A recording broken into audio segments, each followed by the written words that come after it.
வள்ளுவச்சோலையில் இன்று நாம் பார்க்க இருக்கும் குறள், ஆக்கம் இழந்தேமென்று அல்லாவார் ஊக்கம் ஒரு வந்தம் கைத்துடையார். பயன் அற்று போனதே என்று தன் நிலை இழக்க மாட்டார், ஊக்கத்தை ஒருவர் தனது கைத்துணையாய் வைத்து கொண்டாள் என்பது பொருள். ஓய்வுக்காக காட்டுக்கு சென்ற போது தனது செல்ல நாயையும் அழைத்து போனார் ஒரு அரசர். அவர் வேட்டையில் மும்மரமாக இருக்க அங்குமிங்குமாக பாய்ந்து பாய்ந்து காட்டின் வண்ணத்து பூச்சிகளை துரத்தி கொண்டிருந்தது நாய். பல நிமிடங்களுக்கு பிறகுதான் தான் வழியை தவறவிட்டு விட்டதை உணர்ந்தது. அப்போது சற்று தூரத்தில் புலி ஒன்று வருவதைக் கண்டது நாய். அது தன்னை வேட்டையாடத்தான் வருகிறது என்பதையும் உணர்ந்தது. தப்பிப்பது எப்படி என்று எண்ணிய போது எதிரில் சில எலும்பு துண்டுகளை கண்டது.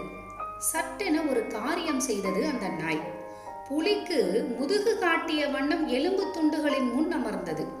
புலி அருகில் வந்தவுடன், ஆஹா, புலியின் மாமிசம் என்ன என்ன சுவை! இன்னும் ஒரு புலி கிடைத்தால் நன்றாக இருக்குமே என்றது நாக்கை சுழற்றியபடியே தனக்குத்தானே பேசியது. அதை கேட்ட புலிக்கு கிலி பிடித்து, நல்ல வேளை இந்த மிருகத்திடமிருந்து தப்பினோம் என்றெண்ணி மெதுவாக பதுங்கி பின்வாங்கியது. இந்த சம்பவத்தை மரத்தின் மேலமர்ந்து கவனித்துக் கொண்டிருந்த குரங்கு ஒன்று நாயை காட்டி கொடுப்பதன் மூலம் புலியிடமிருந்து தனக்கு பாதுகாப்பு தேடிக்கொள்ளலாம் என்றெண்ணி புலி சென்ற திசையை நோக்கி விரைந்தது. அதனை பார்த்த நாய் ஏதோ விவகாரம் என புரிந்து கொண்டதோடு இனி புலியிடமிருந்து ஓடி தப்ப முடியாது என்பதையும் உணர்ந்து கொண்டது. குரங்கு புலியிடம் நாயின் தந்திரத்தை கூறியதும் கோபம் கொண்ட புலி, என்னுடன் வந்து அந்த நாய் என்ன பாடுபடுகிறது என்பதை பார் என்று உருமிவிட்டு குரங்கினை தன் முதுகில் ஏற்றிக்கொண்டு நாய் இருந்த இடம் நோக்கி விரைந்தது. குரங்கும் புலியும் சேர்ந்து வருவதைக் கண்ட நாய் பழைய இடத்தில் அமர்ந்தபடியே அவற்றை பார்க்காதது போல பாசாங்கு செய்து கொண்டு, இன்னொரு புலியை கொண்டு வருவதாக சொன்ன குரங்கை இன்னும் காணோமே என்றது சத்தமாக.